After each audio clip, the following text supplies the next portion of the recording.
relations internationales, député de Rosemont. Merci, Madame la Présidente. Il me fait grand plaisir de m'adresser à cette Assemblée pour discuter de la motion proposée par la Première ministre à la suite de sa déclaration d'ouverture. Et chacun aura remarqué que l'essentiel, du moins la première partie de son intervention, portait sur l'éthique.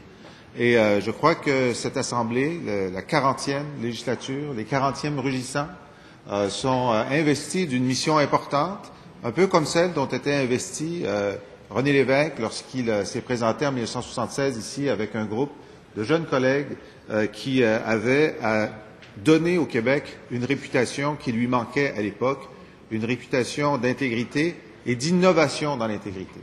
Il faut se souvenir que lorsque le Premier ministre Lévesque a déposé la loi sur le financement des partis politiques, loi qui ensuite a été imitée par le gouvernement français et le gouvernement libéral de M. Jean Chrétien, c'était une folle innovation. Folle, pas dans le sens que ce n'était pas sage, mais c'était très loin de ce qui se faisait dans les pays démocratiques. Et le Québec a pu montrer la voie à plusieurs autres États qui ensuite l'ont imité. Évidemment, les corrupteurs sont des gens qui sont extraordinairement inventifs et après quelques années, ils ont su comment contourner ce que cette Assemblée avait voté et il était temps, bien sûr, de revenir à la charge et de trouver de nouvelles dispositions pour contrer cette volonté corruptrice.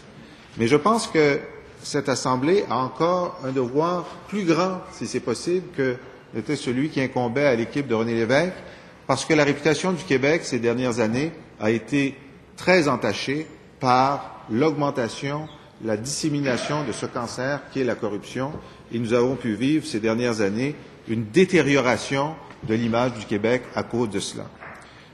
Pourquoi est-ce que l'État québécois n'a pas été aussi vigilant qu'il n'aurait dû le faire? Je pense que ces jours-ci, nous déposons des projets de loi, nous faisons appel à l'opposition pour qu'elle les bonifie et qu'elle les adopte rapidement.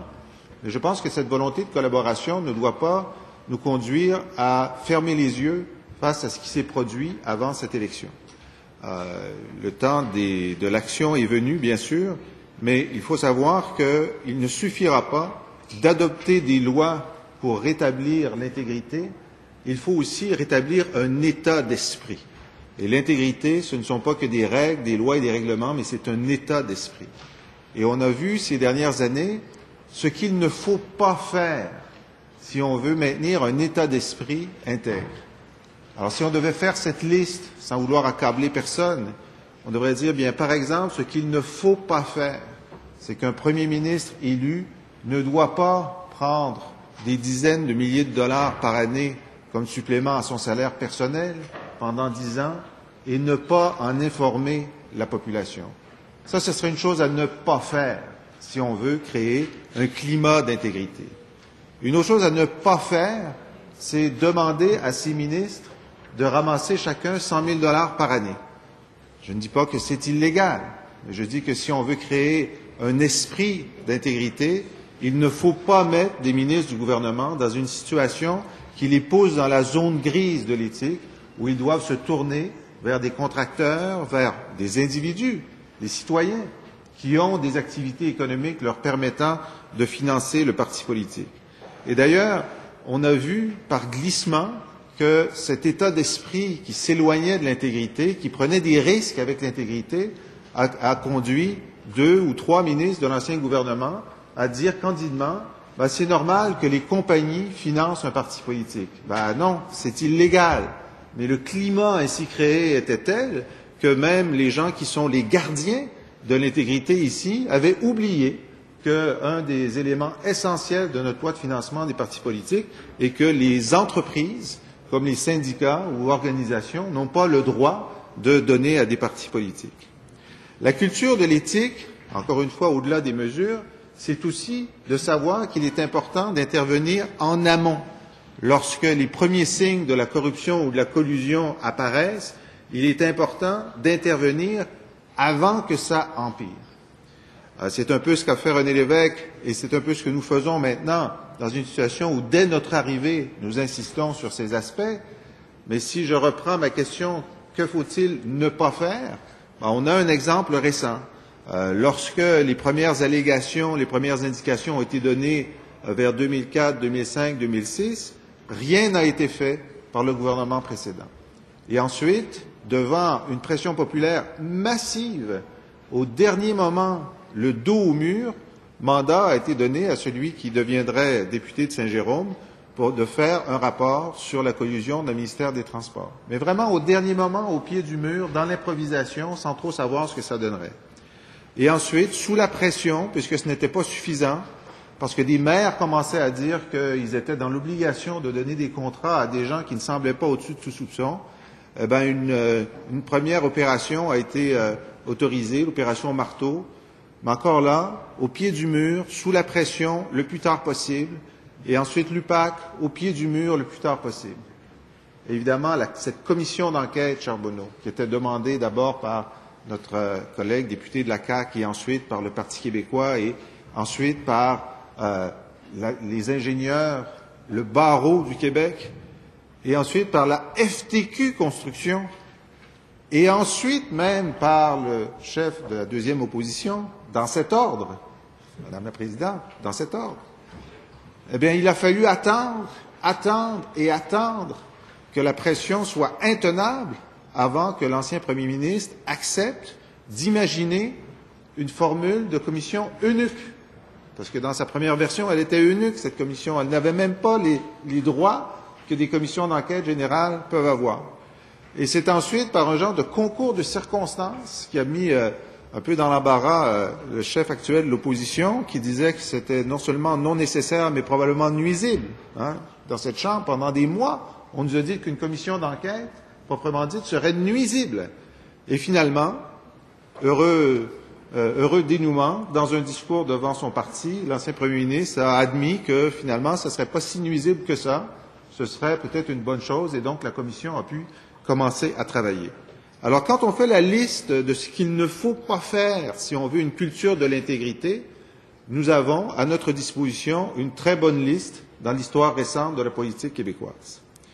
Maintenant, si on veut savoir ce qu'il faut faire, il faut se retourner effectivement à l'exemple de René Lévesque, agir immédiatement de façon innovante pour mettre un terme aux portes ouvertes, aux fenêtres ouvertes, ou aux carreaux ouverts, ou aux fissures existantes qui permettent aux corrupteurs de s'intégrer, de s'ingérer, de s'infiltrer dans le système démocratique. Notre projet de loi 1 qui innove, nous ne trouvons pas, nous en cherchons, peut-être allons-nous en trouver, mais d'autres exemples dans des démocraties, et a fortiori dans des non-démocraties, où on va, à partir de maintenant, donner une vérification d'intégrité à la totalité des contracteurs, des gens qui font affaire avec les administrations publiques. Nous allons créer là une nouvelle façon de s'assurer de l'intégrité pour les entreprises québécoises et les entreprises étrangères. Ça m'intéressait de le voir dans le projet de loi 1, on avait discuté, parce que, comme vous le savez, nous allons ouvrir probablement nos marchés publics à des entreprises européennes, et certains ont déclaré que, vous savez, il y a aussi de la corruption à l'étranger, tout à fait. Et ce qui fait qu'avec le projet de loi 1, toutes les entreprises qui vont faire affaire avec les municipalités et le gouvernement québécois devront avoir passé ce test d'intégrité, y compris les entreprises étrangères, et ça sera intéressant lorsqu'on aura quelques cas comme ceux-là. Le projet de loi 2, qui complète le travail de René Lévesque en réduisant à 100 $ par personne la contribution, à coût nul pour l'État, puisqu'on va augmenter la contribution publique au financement des partis politiques, permet encore là de rendre la tâche quasi impossible aux fraudeurs, quasi impossible.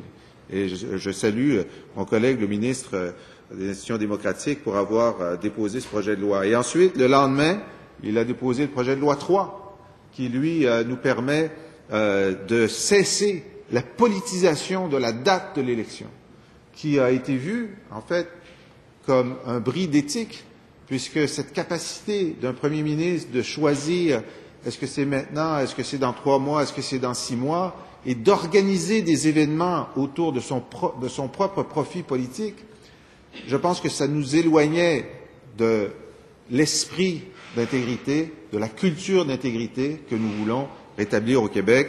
Et je tiens encore une fois à saluer mon collègue pour avoir introduit ce projet de loi. Quand on pense à rebours, si ce projet avait existé un peu avant, nous aurions su, depuis longtemps, qu'il y aurait des élections à la fin septembre 2012.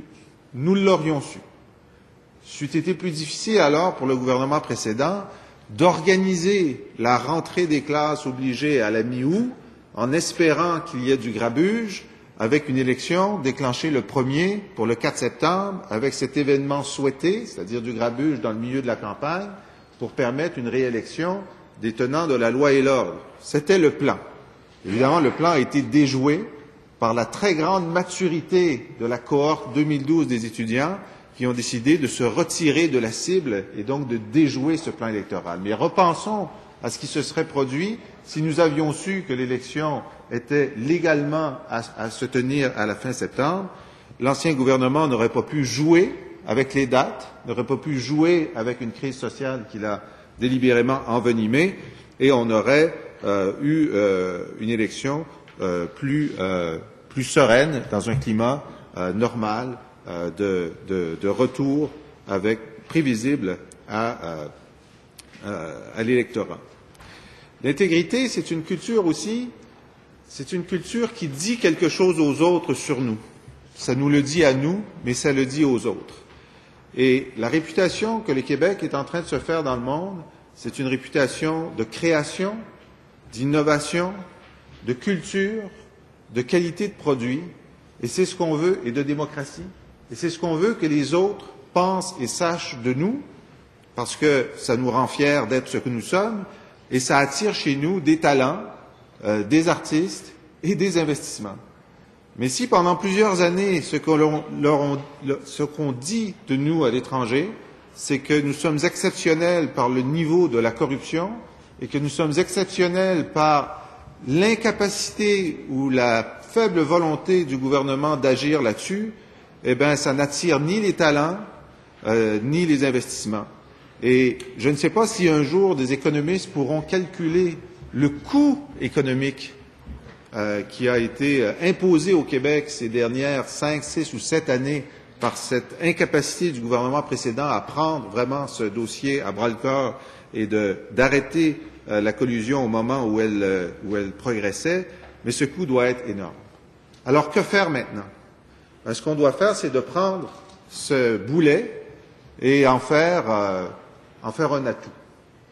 En faire un atout, un peu comme René Lévesque l'a fait en 76-77, et dire, ben oui, nous, dans ce coin d'Amérique du Nord, nous ne sommes pas les seuls à avoir des problèmes de corruption. D'ailleurs, j'étais content de voir au premier jour de la commission Charbonneau que des experts sont venus dire qu'en Ontario, la chose existait aussi.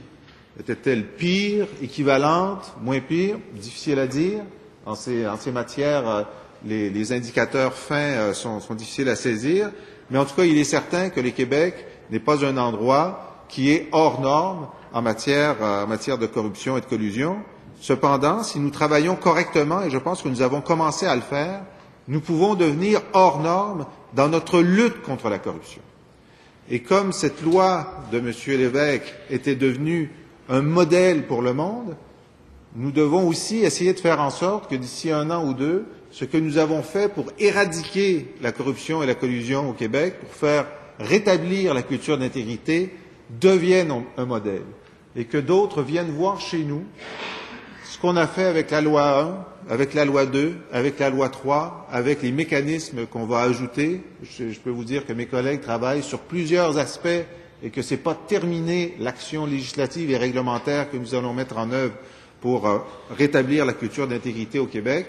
Alors mon espoir, c'est de pouvoir dire au monde, comme ministre des Relations internationales et du Commerce extérieur, vous savez, vous avez peut-être un petit problème de corruption chez vous, je ne sais pas, c'est à vous de voir, mais en tout cas, si vous voulez des conseils, nous, on en a à vous donner. Si vous voulez un modèle, on essaie d'en construire un.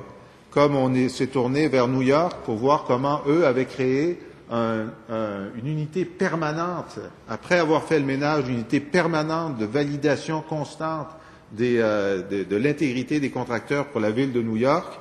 Nous devrons, nous, ici, faire en sorte qu'après ce grand ménage, il y ait un processus permanent de garde-fou contre la corruption. Alors, c'est un peu le défi que nous avons devant nous, à la fois, d'une part, faire ce grand ménage, rétablir la culture de l'intégrité et en faire une force pour pouvoir dire à tous, au Québec, on a innové dans l'intégrité, et si on peut aider les autres à faire ce chemin que nous venons de faire, peut-être avec moins de coûts, moins de heures, moins de pertes, eh bien, nous serons heureux de contribuer à ce que d'autres nations puissent tirer des enseignements de notre propre histoire récente. Madame la Présidente, je vous remercie.